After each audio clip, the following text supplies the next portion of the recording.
तर नमस्कार मंडळी, कसे आहात? तर आजचा आहे मंगळवार. आज आहे 16 की 17 नोव्हेंबर आहे आजची. तर बघू शकता, आज सकाळी सकाळीच मला 2 किलो ढोकळा पिठाची ऑर्डर आलेली होती. तर तेच मी पॅक करत आहे आता.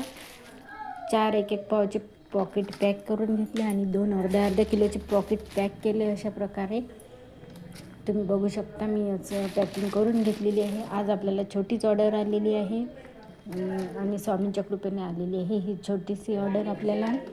तर बघू शकता, अशा प्रकारे छोटासा बिझनेस आपला चालू झालेला आहे. आणि हे असे मोजून पॅकेट करून ठेवून दिलेले आहेत मी.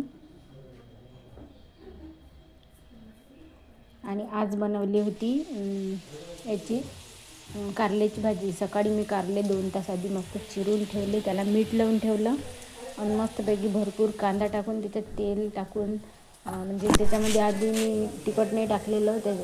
कारल्याची भाजी शिजल्यानंतर त्याच्यात तिखट ॲड करायचं, नंतर मग थोडीशी साखर टाकायची. त्याच्यामुळे कारल्याची भाजी बिलकुल कडू लागत नाही. आणि कारल्याची भाजी खाणं हे चांगलं असते. 8 दिवसातून 2 वेळा कारल्याची भाजी खाल्लीच पाहिजे. तर आता माझी पॅकिंग वगैरे झाल्यावर पूजा वगैरे करून घेतली, सर्व कामं वगैरे आटपून घेतली. नंतर 1 वाजता जेवायचा टाईम असते, तर 12 वाजता स्वयंपाक करावा लागते मला. तर मग 12 वाजता मी स्वयंपाकाला बसलेली होती.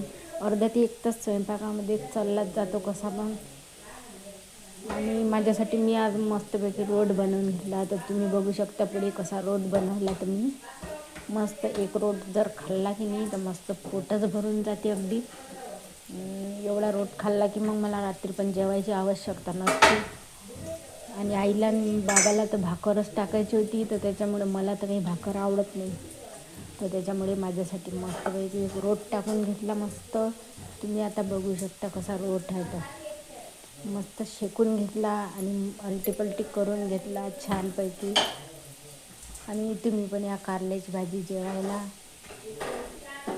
आणि मुलं जर असले तर मग मस्त छोट्या छोट्या चपात्याच करावं लागतात. असा रोट मी माझ्यासाठी एक करून घेतलेला आहे मस्तपैकी.